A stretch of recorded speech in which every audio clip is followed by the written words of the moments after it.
This evening's presentation is on the slide there. You can see the title.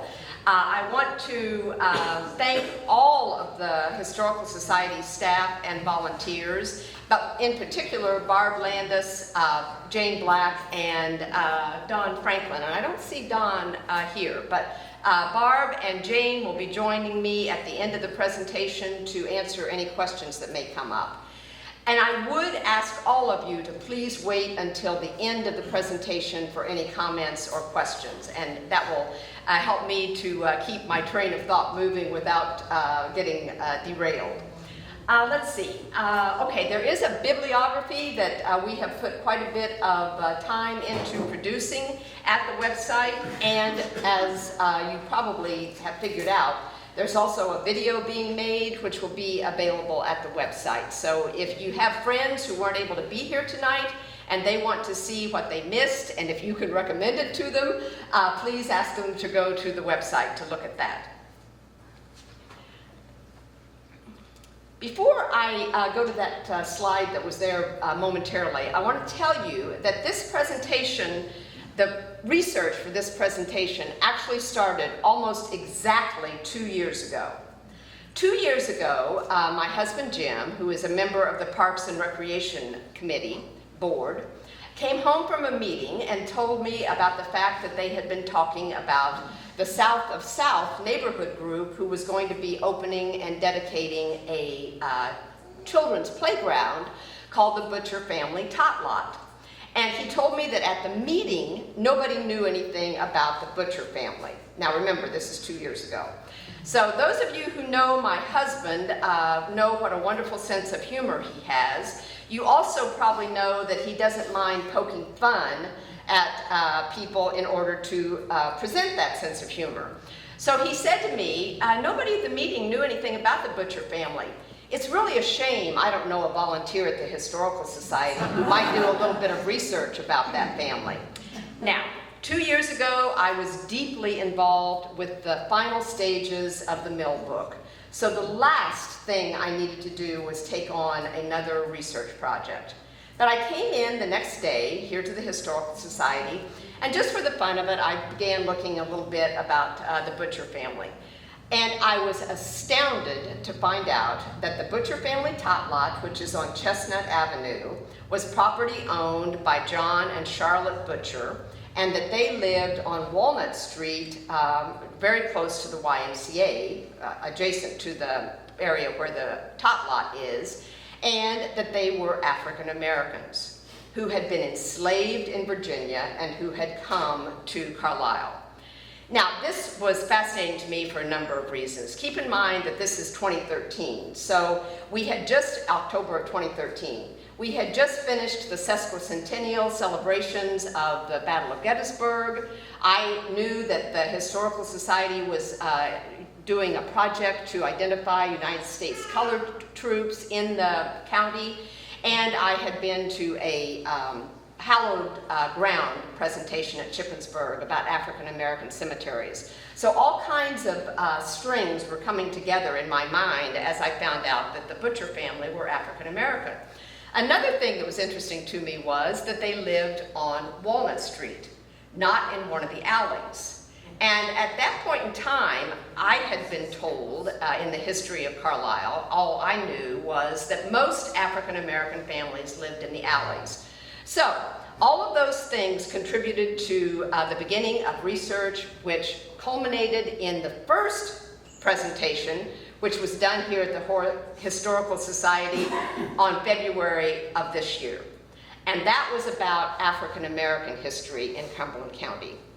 At the same time that we were doing that research, strings of a different sort started coming together about connections with the Carlisle Indian Industrial School.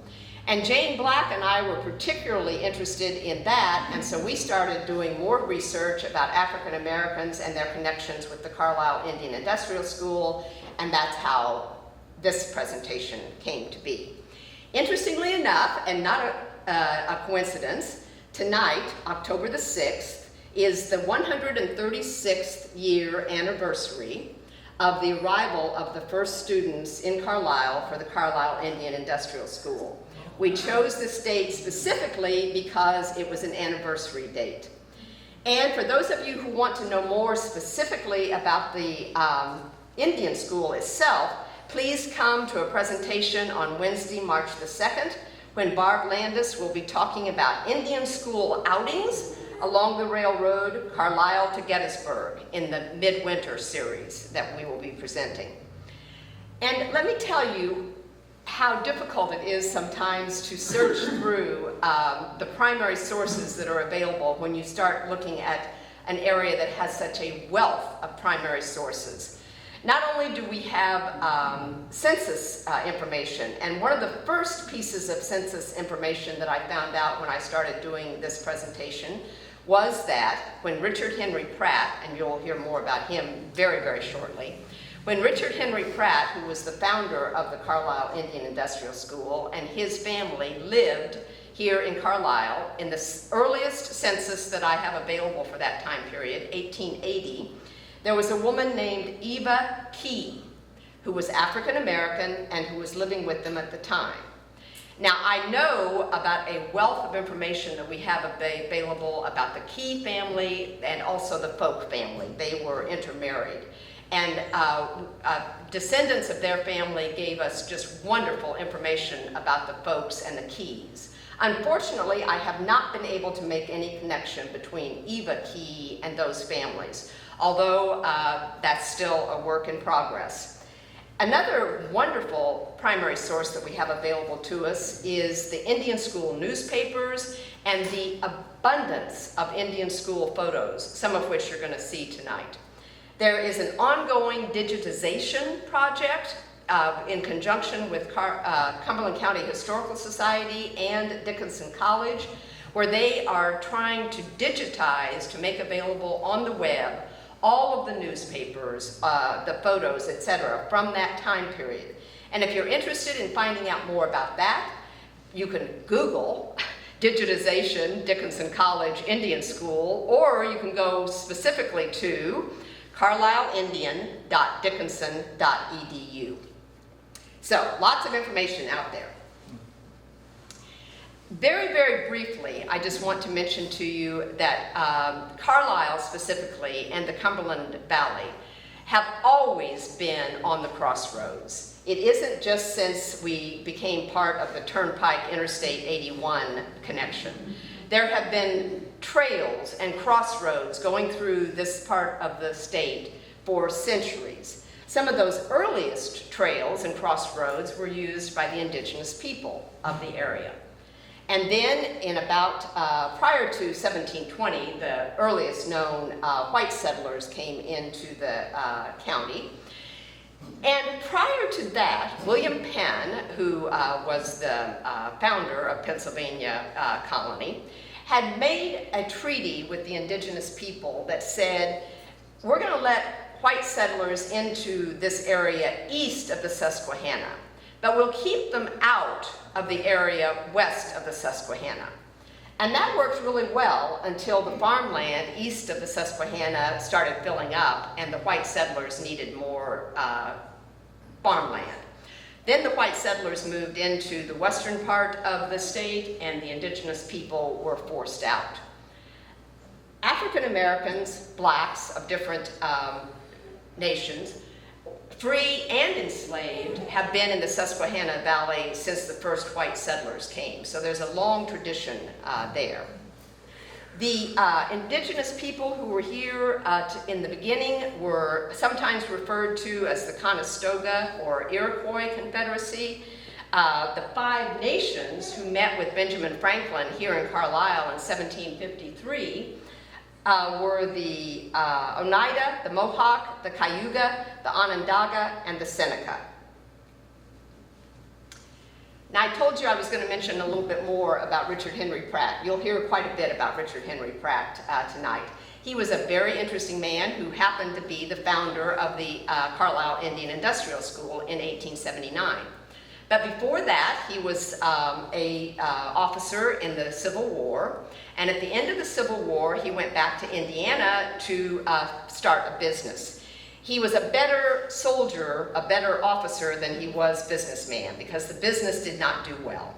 So he rejoined the Army and became a leader in command of the 10th Cavalry, of a unit of the 10th Cavalry. The 10th Cavalry was sent to the Oklahoma Upper Texas Indian Territory to fight in the Red River War time period.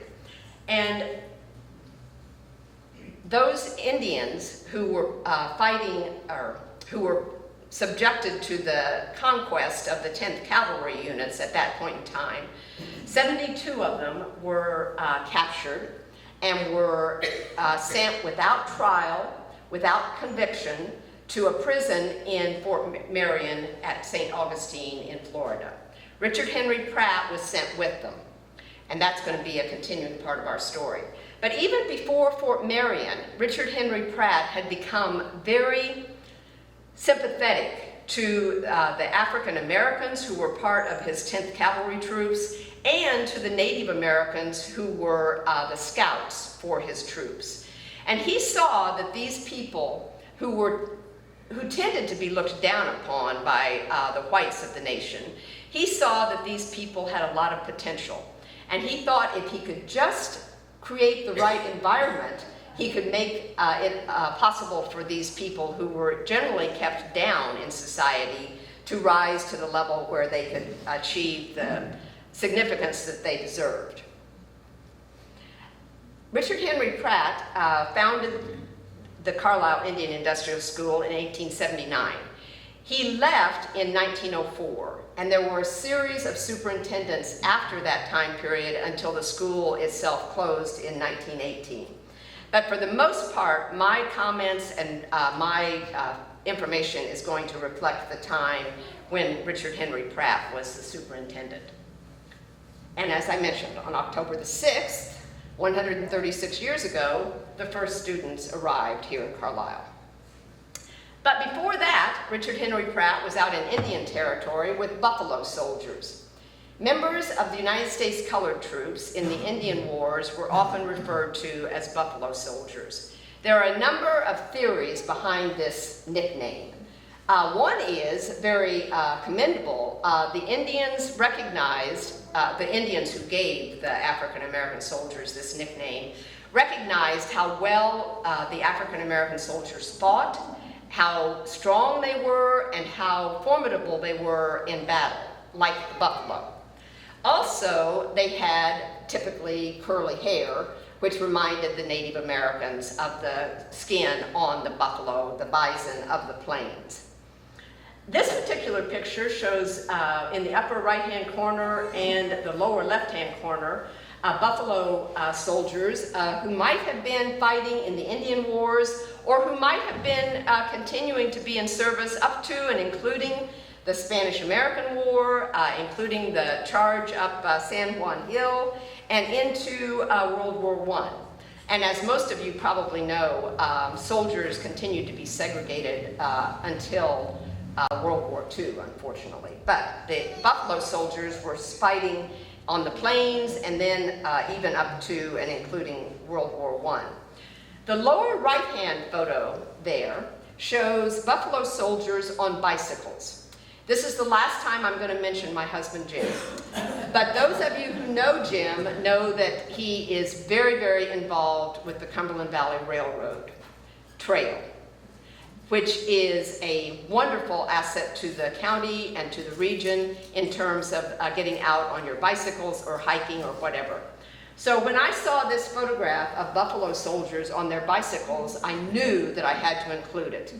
And interestingly enough, this particular photo shows the 25th U.S. Infantry Regiment from 1896.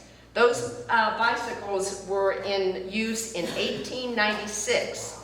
And those soldiers rode from Fort Missoula, Montana to St. Louis, 1,900 miles.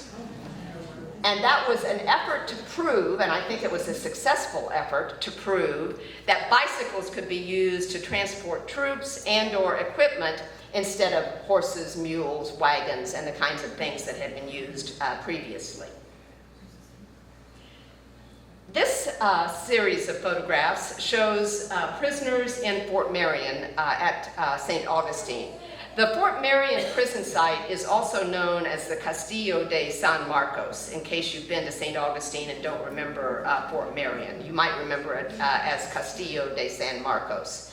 The Red River War, which I mentioned, was a result of the fact that nomadic tribes in the Indian Territory, what is now Oklahoma and northern Texas, would periodically raid into southern Texas or even into New Mexico. They were nomads. That was the kind of life that they led.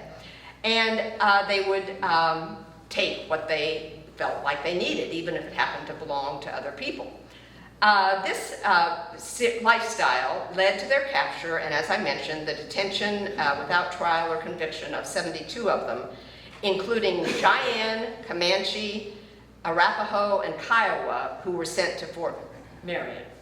Now, in the upper left-hand corner, you see a picture that shows how they looked when they arrived in 1875. The other three pictures show more what they looked like after having been in Fort Marion for a period of time. Richard Henry Pratt was already instituting his idea of immersion and getting the Native Americans to assimilate into the white man's culture. So even as early as the years at Fort Marion, he was putting the prisoners into military-style uniforms. Volunteers from the community were coming in to teach them English, to help them learn how to read, write, that sort of thing. And they were already making a change in the lifestyle of these Native Americans. By 1878, the prisoners were released. And Richard Henry Pratt found places for some of them at Hampton Institute, the Hampton Normal and Agricultural Institute in Hampton, Virginia, which had been founded in 1868 to provide an education for freedmen after African Americans, freedmen after the Civil War. Former Brigadier General Samuel Chapman Armstrong served as Hampton Institute's first principal. And Richard Henry Pratt, who had also been in command of United States colored troops with the 10th Cavalry on the plains, was greatly influenced by Armstrong. The Indians came to the Fort Marion prisoners came to Hampton Institute in 1878, and Hampton Institute continued a program where they admitted Native American students until 1923. Which is after the Carlisle Indian Industrial School closed.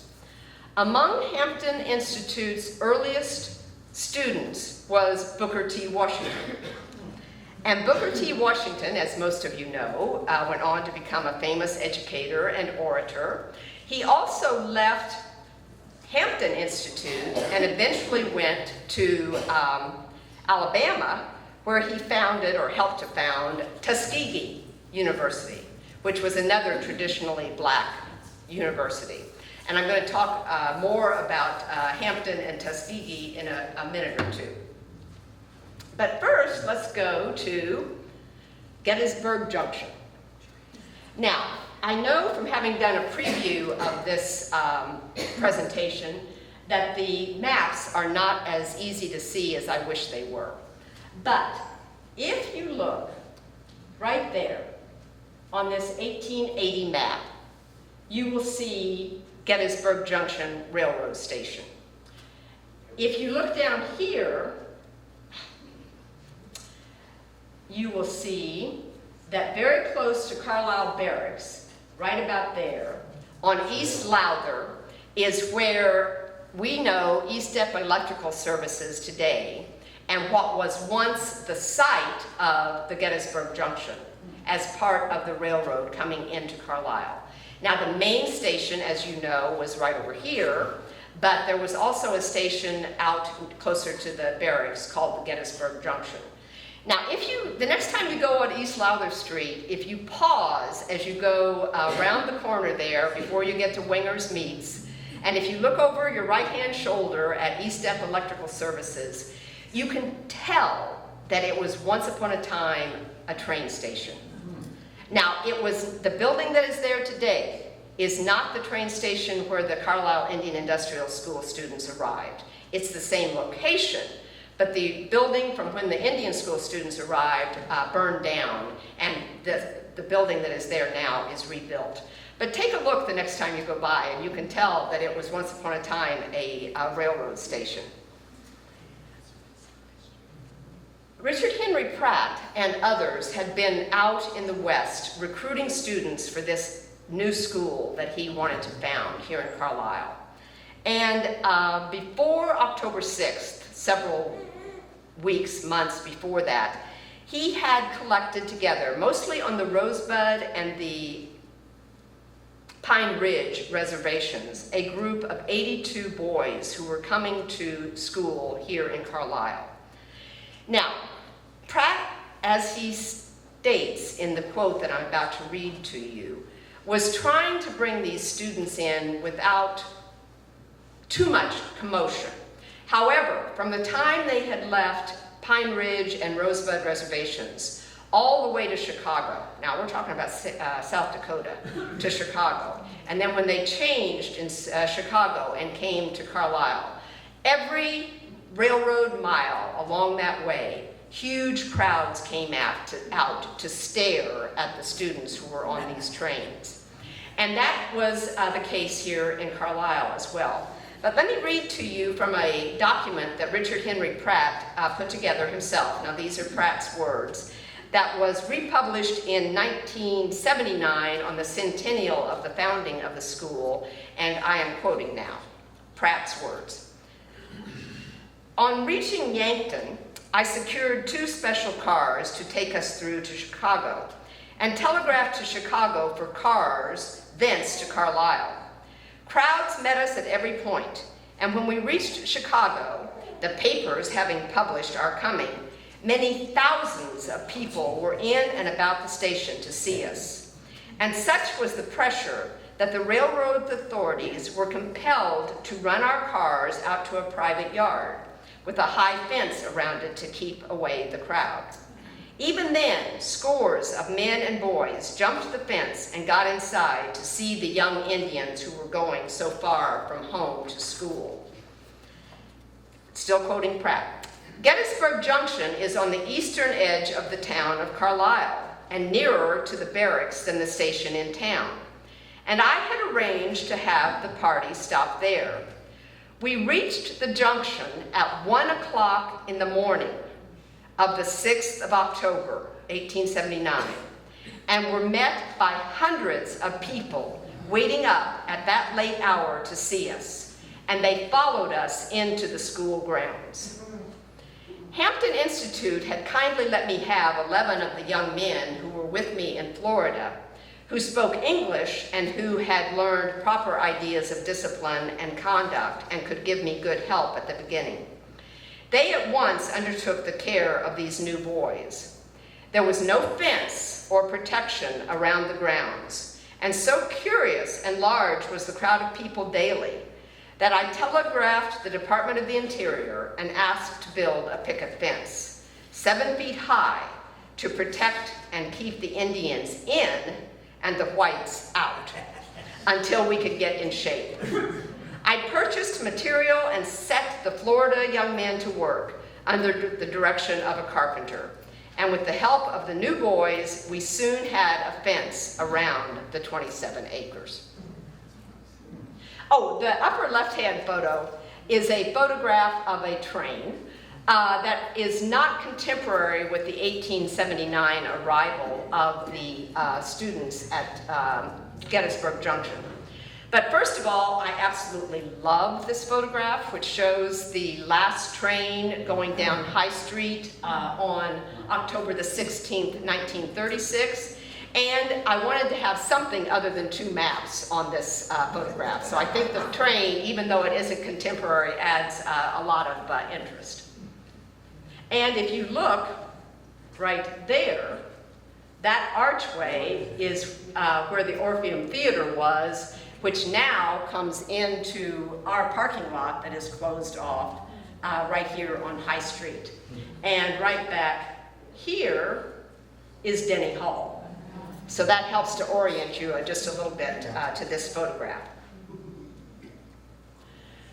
Okay, these three photographs shows three different groups of Native American students as they first arrived at Carlisle Indian Industrial School. When they arrived, not only was there no fence to keep the whites out and keep them from the crowds, there was very little in the way of bedding, food, clothing, and these shortages persisted for months. Typically, students came to the Indian school for a period of 5 years and typically didn't go home during that time period. This was part of Richard Henry Pratt's immersion program plan. The earliest students who came had no prior schooling and no English. That changed as the years progressed. During the 39 years that Carlisle Indian Industrial School was in existence, between 10 and 12,000 students came to the school from all corners of the country and from more than 140 tribal nations. Now, these photographs lead me into talking about photographers. Just one second.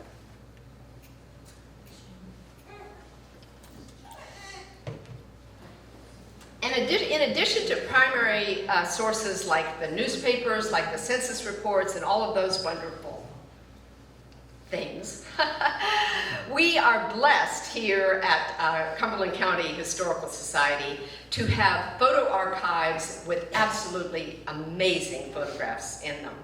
And a lot of the photographs are in our archives because of these four photographers. And then I'll talk to you about one more photographer on the next slide. John Nicholas Choate, and that's this photograph right here, and that is Choate with his portable or movable studio that he took with him on location at the Children's Lake in Boiling Springs. But John Nicholas Choate was the principal photographer of the Indian School from its opening until his death in 1902. For a period of time, he appears to have been the only photographer working at the school. And he took so many photographs of the school that his name is almost synonymous with Carlisle Indian School. His studio originally was at 21 West Main Street, which we know West Main as High Street, so 21 West High Street.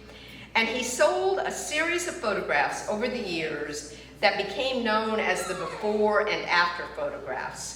And these series showed students as they arrived at the school and then showed them after they had been immersed into the white man's culture. The lower right-hand photograph, oh, I hope you can see that. And if you can't, Google Frances Benjamin Johnston, a woman photographer, and you will find an amazing amount of information, including all sorts of wonderful photographs of her and by her. But Frances Benjamin Johnston, I love this photograph. If you can't see it well, this woman photographer is sitting there now keep in mind, this is late 1800s, early 1900s, okay? She's sitting there with her skirts up over her knees, what appears to be a stein of, I'm assuming, beer in one hand, and a cigarette in the other hand. Now this gives you some indication that she was not your typical Victorian woman. She was a marvelous photographer. She had studied art in Paris and then returned to Washington, D.C., where she learned photography. She established a national reputation as a photographer and as a businesswoman. She moved in very elite social circles. She took photographs of presidents. She took photographs of all sorts of women in society. She also was very, very interested in famous educational institutions of the time. And that included not only Hampton Institute, Tuskegee Institute, the Academy at West Point, but also Carlisle Indian Industrial School. And in the Paris Exposition of 1900, she exhibited a series of photographs that show her interest in these institutions. And we're going to see some of her photographs in this presentation as well. Albert Allen Line, the lower left-hand photograph, sort of inherited Choate's studio and his photography position when Choate died. Line reissued some of Choate's images under his own name. I don't know exactly how the copyright laws were working at that point in time.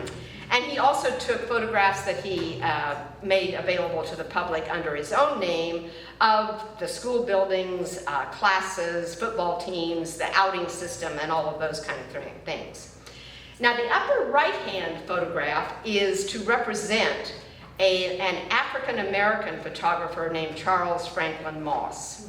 Unfortunately, I have not been able to find a photograph of Charles Franklin Moss himself, either online or in our archives. But he did have a studio here in Carlisle.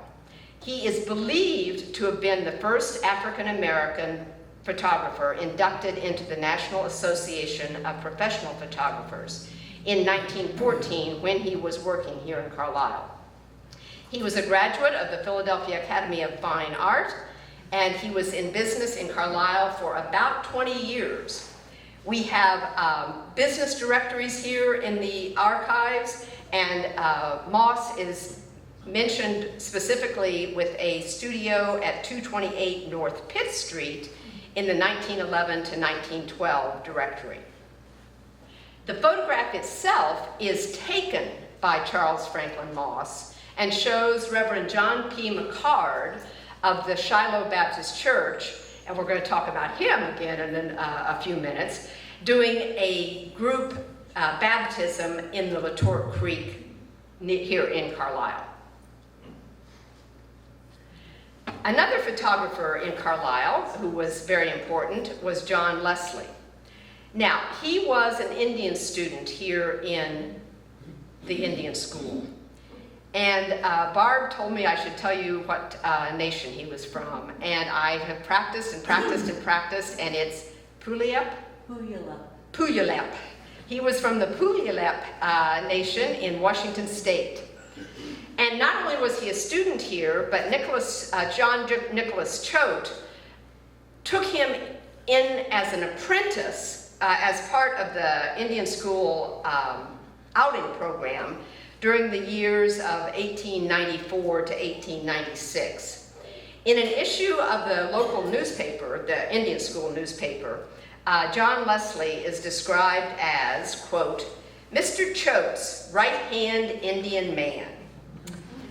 And John Wesley's photographs could be purchased at the school or by mail up until 1895.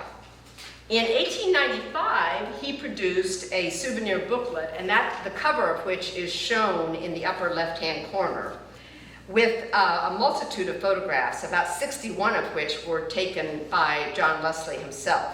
And that souvenir booklet was available for sale through the Indian school services.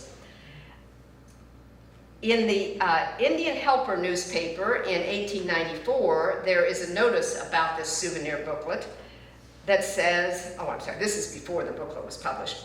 Remember, these photos are the work of an Indian and first sent out from the Carlisle School.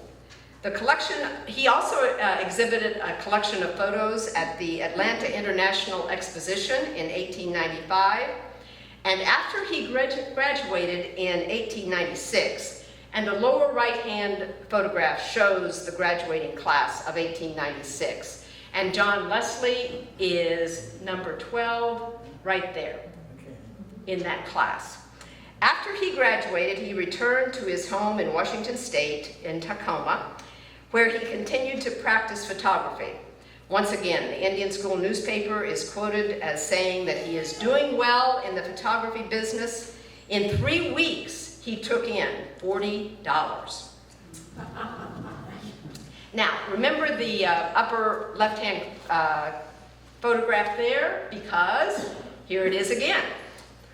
This is part of the logo that is used for Carlisle Journeys, which is a biennial extravaganza sponsored by the Cumberland County Historical Society.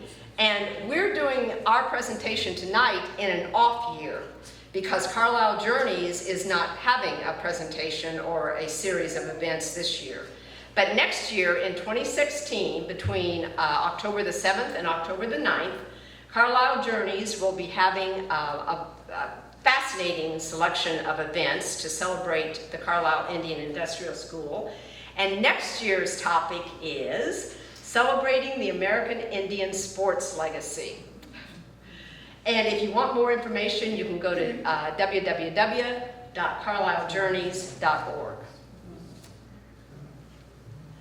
I've mentioned the Indian school newspapers several times already in my presentations. And the photograph on the right shows just a few of the publications that were printed by the Carlisle Indian School. Newspapers, souvenir programs, monthly magazine kind of programs. And some of the names and the years of when they were being published are on the left-hand side there. But this is part of the digitization project that is being co-sponsored by Dickinson College and the Historical Society to make all of these publications available to people online through the digitization project. And here we have photographs of, these happen to be by Francis Benjamin Johnston, and they show printing and preparing publications for mail from the Indian School. The very first newspaper that was printed at the Carlisle Indian School was in January of 1880.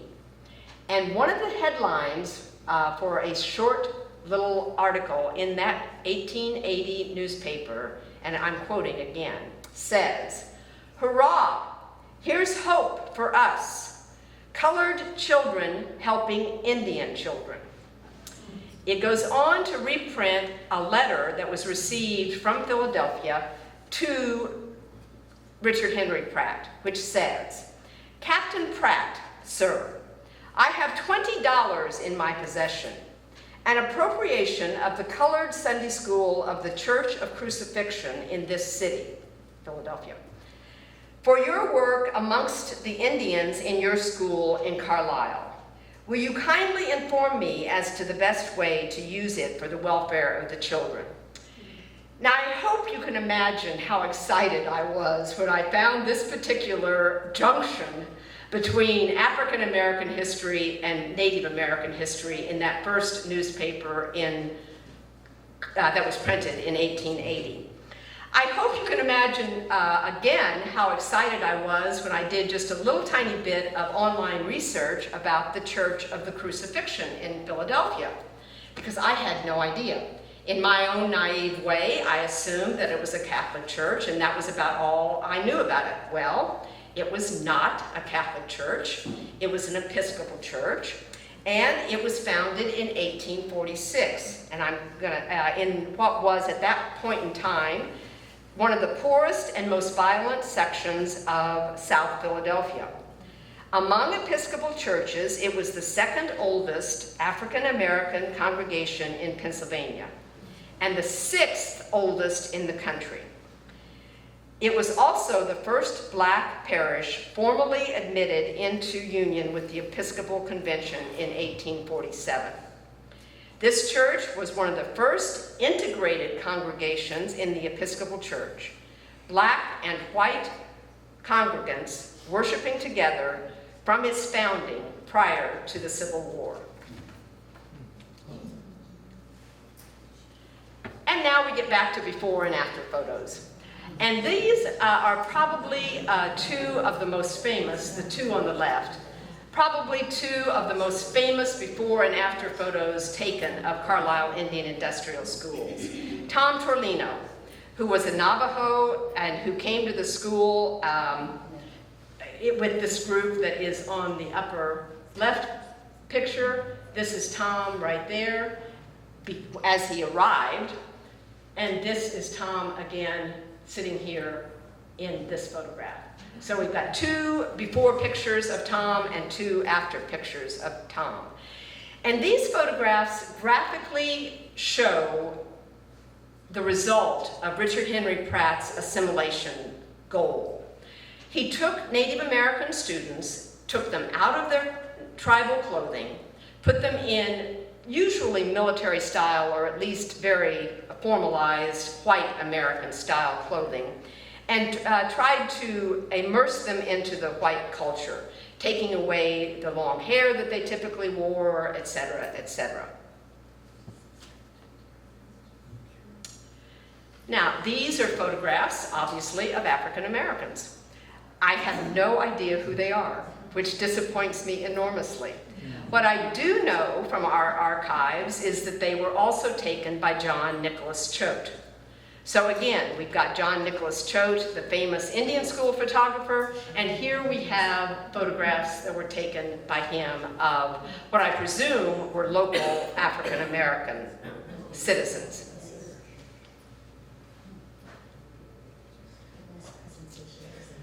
Here we have two more photographs by Francis Benjamin Johnston. These happen to be of Tuskegee Institute in Alabama in 1902.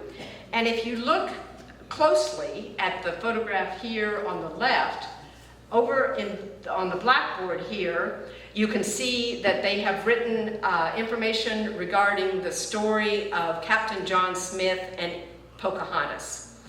I always find it interesting when I see photographs from this time period in either Native American schools like Carlisle or African American schools where they're showing, producing information of traditional stories related to African Americans. And you're going to see Native Americans. The photograph here on the left is from Hampton Institute. But again, I find this fascinating because here we have Louis Firetail in his tribal clothing in a history class at a traditionally African American college in Virginia. The lower right-hand photograph shows the students in a mechanical drawing class, and these photographs are also by Francis Benjamin Johnston. Now, this photograph is of staff at the Carlisle Indian Industrial School, and right here in the middle, you see Richard Henry Pratt, probably with a daughter sitting on his lap. But if you look more carefully, you see at least 3 African Americans on the staff here. I believe that this is George Folk. I have no way of knowing for sure, but I think the couple over here are going to be Annie and Samuel Jordan. And one of the connections that came about in the February talk was the number of African Americans who worked at the Carlisle Indian Industrial School. And that's one of the reasons why we went on to do this production tonight, this presentation tonight. These are photographs, except for the lower right-hand photograph, related to George Folk. Now, George Folk was a quote-unquote teamster at the Carlisle Indian Industrial School almost from its beginning. And he resided with his family at the Indian School from at least 1881. We have references in the Indian School newspapers to his family living at the school. He is often referred in messages or in articles in the Indian School newspaper as going to meet somebody in his herdic or taking somebody to a meeting in the herdic. Now, I had no idea when I first started reading those references what a herdic was. Well, this is a herdic. A herdic was a type of horse-drawn carriage used similar to a taxi that was invented by Peter Herdick of Williamsport, Pennsylvania in 1881. A predecessor of the taxi cab, the herdic was a small carriage that had side seats and an easy entrance at the back. The photograph in the middle shows George Folk in his Grand United Order of Oddfellows fraternal uniform. You'll have to agree with me that that's an absolutely wonderful photograph. Now, the Grand Union Grand United Order of Odd Fellows was the segregated branch of the Independent Order of Odd Fellows Fraternal Lodge. And it wasn't at all unusual to have segregated branches of various fraternal organizations in this time period. Those of you who look carefully when you go down High Street, across from the theater, may have noticed on the masonry in the building directly across from the theater, the initials IOOF. You might also know that the Historical Society is in the process of preserving and restoring a meeting area above History on High, the shop, which was used by the Independent Order of Odd Fellows. Those initials on the outside of the building, IOOF, stand for Independent Order of Odd Fellows. The upper left-hand photograph here shows George Folk, not in a herdic, and not in a carriage that was probably used by the Indian School, but in a Bowman manufacturing carriage. But at least it is George Folk driving a carriage. The two photos on the lower left and the upper right are of unidentified jazz singing groups. I would like to be able to tell you that George Folk is pictured in one or both of those photographs.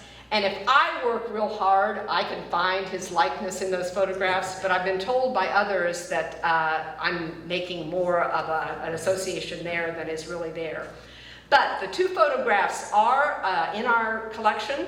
They are of jazz singing groups, and George Folk was a well-known singer, and evidently a very good singer, who traveled with the New Orleans University Jubilee Singers. That's why I'd like to be able to make that connection. There's also a reference in the Indian School newspaper from 1901 that says a black quartet from the A&M College for Negroes in Alabama had performed at the Indian School. The photograph on the left-hand side of the screen is of the Jordan tombstone, which is the only tombstone left in what was once Lincoln Cemetery at the corners of Pitt and Penn Street. That park area is now known as Young Memorial Park. That's also the same area where Hope Station is, if you can orient yourself. The Jordan tombstone remains, and it's of significance to our presentation tonight because Annie and Samuel Jordan both worked at the Carlisle Indian Industrial School. Now, Annie, whose information is at the bottom of the stone here, was Samuel Jordan's second wife. And there are references to both of them in Indian School newspapers. And when I was in Washington, D.C. in the springtime, I spent 2 days at the National Archives looking at ledgers from that time period, budget ledgers related to the Carlisle Indian School. In one of those ledgers is the following quotation, that Annie R. Jordan received for services as a laundress at the Indian Industrial School from November 1st, 1893 to November 30th, 1893, both days inclusive, 1 month at $600 per year. Now, if you have very good eyesight and if you look very closely, you'll see that Annie Jordan died on November the 29th, 1893. I think the ledger item is a payment that was made posthumously to include the last month that she worked. But the main thing that I think is interesting about it is that it identifies what she did at the Indian School. She was a laundress, and it tells us how much she earned.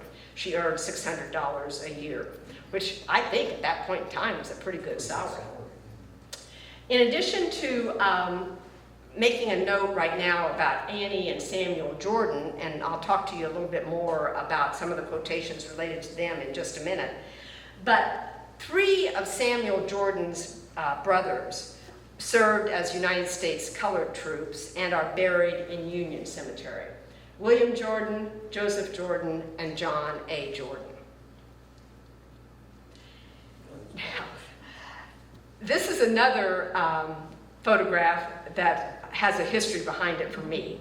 I found this photograph and immediately loved it because it shows a group of Indian school girls playing croquet on one of the grassy areas at the Indian school. It also happens to be a Francis Benjamin Johnston photograph.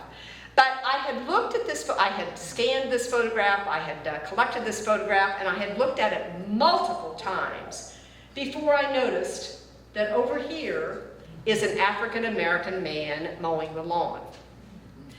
Then after I noticed the African-American man mowing the lawn, I found a reference in one of our journal articles that Joseph Jordan had kept the grounds at the Carlisle Indian School for 10 years.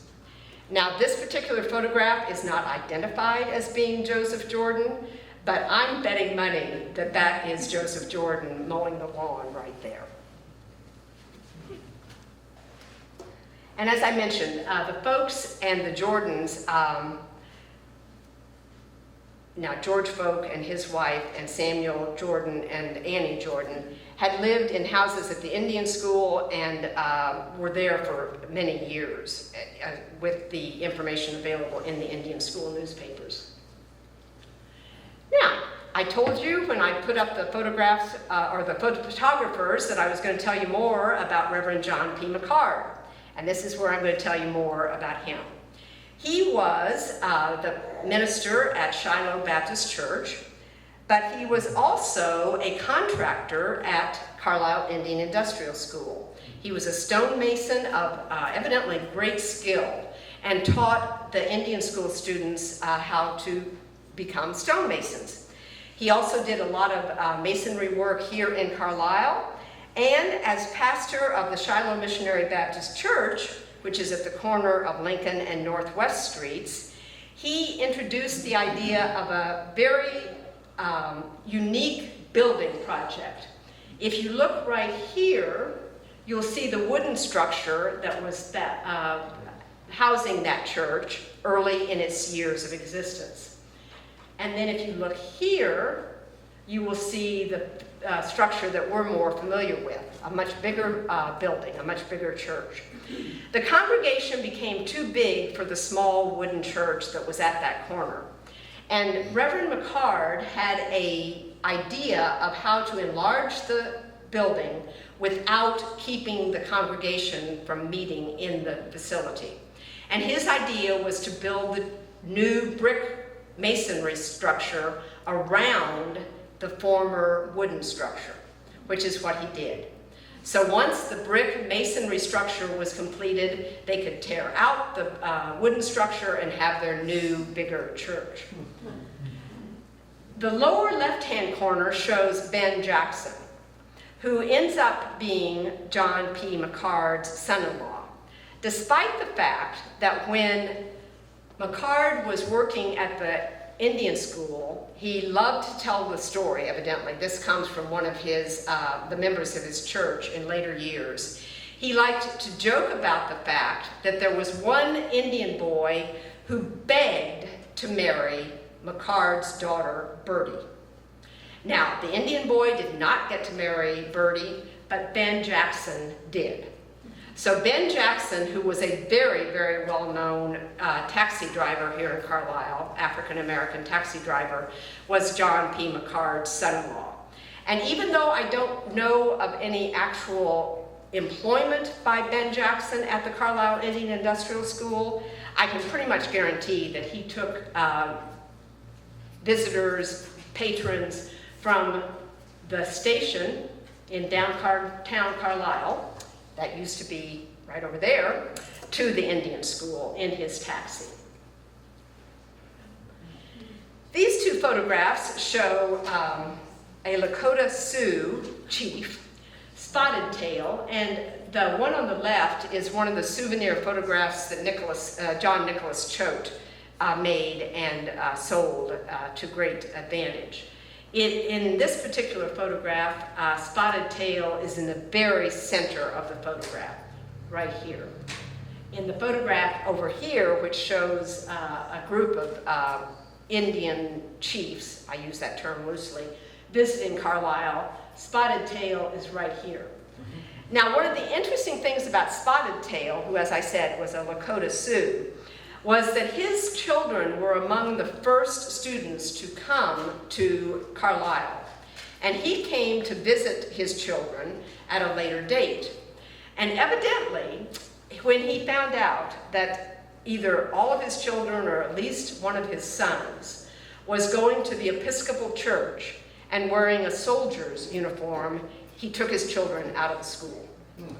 Now, there's some information available that he sent at least one of his children to the school at a later time. But he was not totally happy with the assimilation process at that point in time. The photos here represent education opportunities organized by the Sisters of the Blessed Sacrament, which was an order of nuns that was founded by Catherine Drexel. And their specific goal, they were founded in order to educate Native Americans and African Americans. So you can see how their inclusion in this junction talk is right on target. Mother Catherine Drexel was solicited by Father Gans of St. Patrick's Church for financial help in building the Shrine Church in 1892.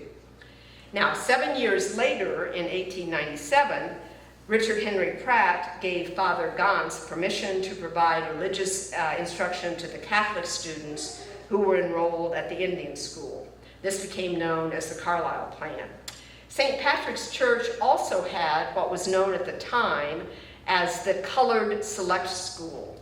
And the two photographs on the left show students, African American students, at the quote-unquote Colored Select School. The two photographs on the right show either Sisters of the Blessed Sacrament and or Mother Catherine herself with Native Americans in the Southwest. Sisters of the Blessed Sacrament sent the first nuns to St. Patrick in 1906 and stayed until the school closed in 1918. These two photographs are of Frederick Douglass at two different times in his life. The left-hand photograph is obviously a younger Frederick Douglass. The right-hand photograph is an older Frederick Douglass. I thought the two different photographs of different ages was appropriate because Frederick Douglass made 3 visits of different lengths of duration to Carlisle in his lifetime. The first time he was in Carlisle was a brief stop in 1847 when he was on a tour with William Lloyd Garrison. The second stop was the time he was here. He spoke at Reams Hall, which was the building directly behind the old courthouse, and that was in 1872. But I'm going to tell you more and read you a quote about his visit to the Carlisle Indian Industrial School in 1893. The Indian School newspaper provided the following quotation about Frederick Douglass's visit in 1893. On Thursday night last, the school had the great privilege of seeing and listening to the Honorable Frederick Douglass in his far-famed speech, Self-Made Men. Mr. Douglass is a man of 76 years and has lost the fire so marked in his delivery of 20 years ago. But the beautiful language of the address was all there, had he not spoken a word. The magnetism received from looking into the face of America's grand old man is more than can be estimated. During the course of Mr. Douglass's eloquent lecture, he said warmly, quote, "Usually I am Negro, but tonight I am Indian, out and out." And great was the honor felt at this high compliment. Frederick Douglass possesses one of those superior intellects which dispel race prejudice and blood poisoning. One cannot see such a master mind but to admire, nor to hear such eloquence but to become enchanted. Mr. Douglass was greatly impressed with his visit to the school and felt that he was privileged in being able to come in such close contact with the race for the uplifting of which Carlisle is working. So, in very stilted language from the end of the 1800s, obviously the author of that article in the Indian School newspaper thought that Frederick Douglass's visit was a good thing. Now, on the back table, you will see some brochures, if you want to pick one up, that talk about the Carlisle Indian School Farmhouse Heritage Project, a place of memory. And we're going to be talking over the next couple of slides about the farm that was part of the Carlisle Indian Industrial School. The two items that you see photographed here were photographs taken from my visit to the National Archives in the spring. And they specifically refer to the Parker Farm, which is now part of, or was then and still is part of the Carlisle Barracks area. On the close-up, you might be able to read, but if you can't read it, basically what it says is that on April the 15th, 1887, the purchase of a little over 109 acres, known as the Parker Farm, was made by the Indian School for $18,000. Now, the Parker Farm had been rented for years and years and years, and it was used for a couple of different reasons. One was to provide food for the students at the Indian School. Another was to provide a way for the Indian School students themselves to learn a trade.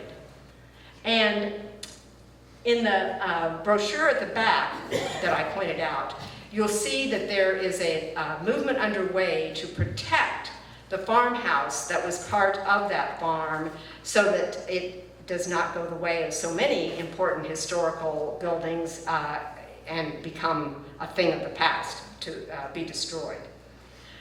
The photos here show not only the Indian School farm in several of the photos, but the upper right-hand photo shows the Davis family.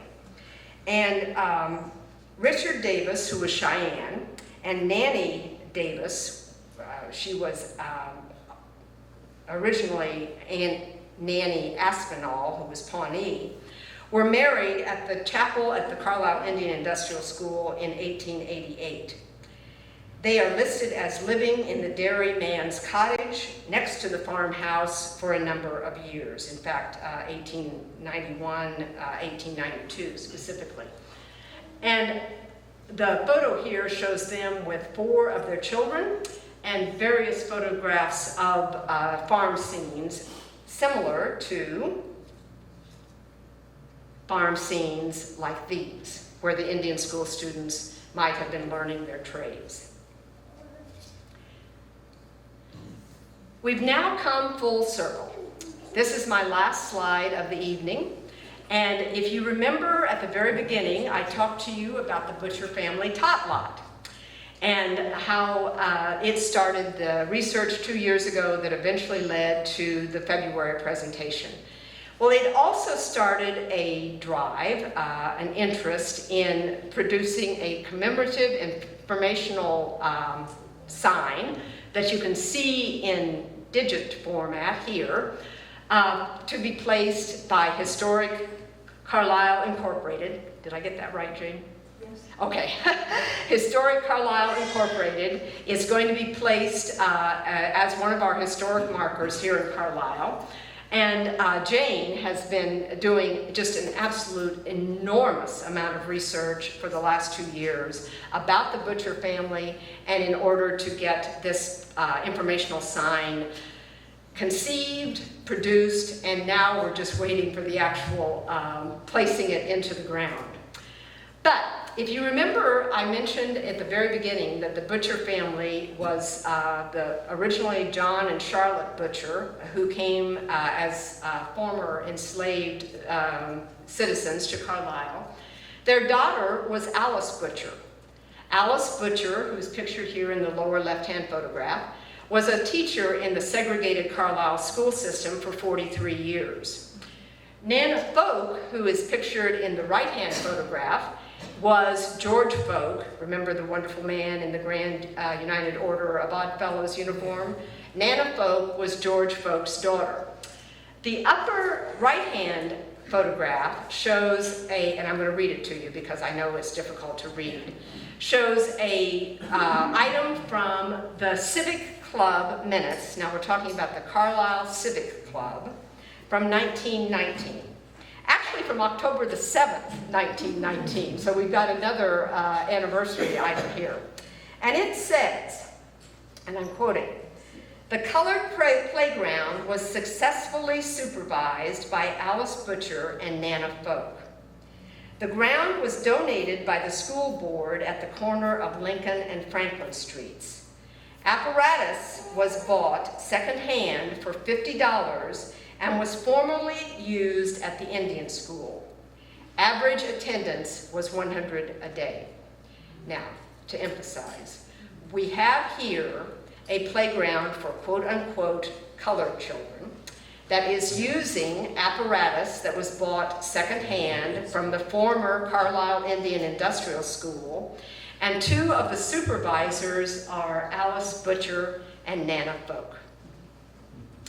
I really appreciate the fact that you've been such an attentive audience. I'm going to ask Barb and Jane to come up and join me, and I'm now ready for questions, or they will be ready for questions. Are there any questions? Pat. You said early on that that Captain Pratt recruited the youngsters to come to the school. That to me implies voluntary inclusion. And was that so?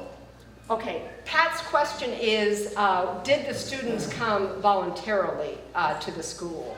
And the answer to that is a qualified yes. Richard Henry Pratt and others went out talking to the parents and to the tribal leaders in various areas. They oftentimes went to areas that were, to nations, to tribal units that were hostile to the U.S. government. And the idea was that if they got the children of these tribal units to come to the school, the children would sort of be hostages to their families' good behavior. But one of the ways they got the students to come was because conditions were so terrible where they were living on the reservations and the agencies. And so Richard Henry Pratt could tell their parents that life was going to be better for these children if you let them come to Carlisle. They're going to have more to eat, they're going to have better clothes, they're going to learn English. I remember one story specifically of a tribal leader that said something to the effect of, "Why would I want my children to learn English? The white man has never done anything good for me." And Pratt's answer basically was, "You have signed treaty after treaty after treaty with the white man, and you didn't know what the treaty said because you couldn't read English. If you send your children to a school, they will learn how to read English, and the white man will not be as in a position to be as able to take advantage of you in the future." Does that sort of answer your question? Barb, do you want to say something more about that? Yes, I do. There were over 550 federally recognized tribes that are practically all represented by the population of the Carlisle Indian School over a 40-year period that represented several different policy eras. If you look at an application for enrollment for the Carlisle Indian School from 1900, there's a clause in that application that says, "No one has withheld rations from me or forced me to sign this paper." So that kind of tells you something about some of the circumstances that might have been surrounding the recruitment. And it varied depending on the nation. So. Any other questions? Yes. I grew up on Walnut Street, and I knew some of the butchers, and I wondered I'm not sure which ones I knew because I was a child. This Alice Butcher, what was her lifespan? What years? Can you help me with that? She died, I believe, in 1963. Yeah, that's the one I would have known that. She was the teacher. Yes. And there were two of her relatives who lived with her. I think, yes. Was it her sister or her brother? And Which was it? I believe her sister Hattie lived with her. And she was married too. There was a man and a woman who lived with Alice Butcher. And our confusion is, were they brother and two sisters? Were they two sisters and a husband? Or were they a brother and a sister and a wife?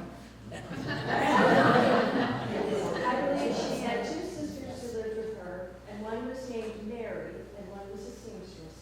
There was also a son, Frank, who was a janitor, and at one of the schools, could have been at Dickinson, who was married, and who lived in the same neighborhood. And we do have resources of the census records and all of this information, what their professions were, etc. But Alice did live with at least one sister at the time she died. Okay, and I think they were pretty amazing people. The Butcher Tot lot was an unbelievable garden. Unbelievable garden. They had a magnificent yard. Probably one of the best, if not the best in Carlisle. Well, that's nice to know. I mean, long before it was a tot lot. Right, It right. was, I mean, it was, the entire area back there was a garden. And like I said, their yard was magnificent. And one of them, as a child, they had a fish pond and they let it freeze every winter. And we were always amazed because the fish were always alive.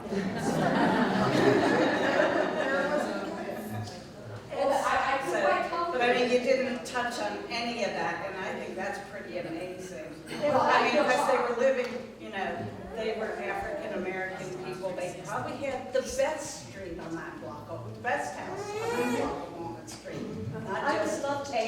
I was going to say, I feel quite confident Jane would want to talk to you more. Thank you. Yes. I was going to say, it's a shame Francis Johnston wasn't allowed to take photographs. But I taught on the Rosebud, and I was wondering if you had any archives from the St. Agnes College or photographs. Is there like, you can go to a website? Yeah. Bibliography? St. Agnieszka College. St. Agnieszka is the name Spotted Tail, translation of the name Spotted Tail. And that university, I've been in touch with them, and they've been very helpful in providing sort of cultural do's and don'ts, rules about what kind of information should be accessible online. That we've used them for that kind of information. And several of the folks who've taught at St. Agnieszka have been here and have kind of traded stories with us. So we really are very lucky to have connections to the college. And do you have a bibliography on your website for people who want? You had said that this presentation is available on Right. the website? If you go to carlisleindianschool.org, there also is a bibliography there of primary and secondary sources. Okay. And if you, you might want to look at the Sioux name list if you taught there. You'll probably recognize a lot of family names. Those names are not publicly linked anywhere, so if you check in with me, I'll give you the URL so you can look at those names. Yes. What is known about the life of students after they left the school? Did they reintegrate to their tribes? Did they forge new lives here or elsewhere? Let me give you, the question is, what happened to the students after they left the school? And in a very general way, and I'll let Barb answer this more specifically, some of the students, you can imagine, some of the students thought it was an absolutely terrible experience, and they wanted nothing to do with the memories that had accumulated during that time period. Other students thought it had been a good thing. And in fact, some of the students sent their own children to the school, so they can't have felt like it was too awful. But, Barb? Well, it's not so much a but, it's an and. this digitization project that Dickinson is doing is scanning and making available all of the actual student records which are housed at the National Archives, and that is the big window that we have now into what happened, because the superintendent from 1910, 11, and 12 conducted surveys of former students, and what we know from those surveys is that most students went back to their home communities, almost all of them. The handful who did get swallowed up into the dominant culture worked more in the Bureau of Indian Affairs, worked for the Indian Service as professionals, which was really not Pratt's plan. And there were some that became doctors, lawyers, Indian chiefs, and other professional roles. And what we're finding about them is most of those were the professional athletes, male football players, which is really interesting. But because of this new project that's opening up, because really nobody has done a calculated study of the statistics, but because of this project at Dickinson, we really will be able to do that. So, you know, we'll probably know a lot more in 3 or 4 years than we know now. Yes, last question, okay? Yes. With the sports thing you just mentioned, could you say that Carlisle was the leader in the world of recruiting? I mean, really, because they were competing with the top teams. Well, I will say, if any of you have ever listened to NPR, if you like the show Radio Lab, I don't know if you all listen to that, but Radio Lab did a program recently, and it just aired about 3 weeks ago, and you can hear the podcast if you go to radiolab.org. What we learned from that is that football, as we know it today, has its roots at the Carlisle Indian School. The reason there are rules in football, plays in football that we know today is because of what Pop Warner did with those football teams in the late 1890s, early 1900s. So I'd encourage you to listen to that. It's a really fun program, and you'll learn a lot. Okay. Thank you. Thank you very much.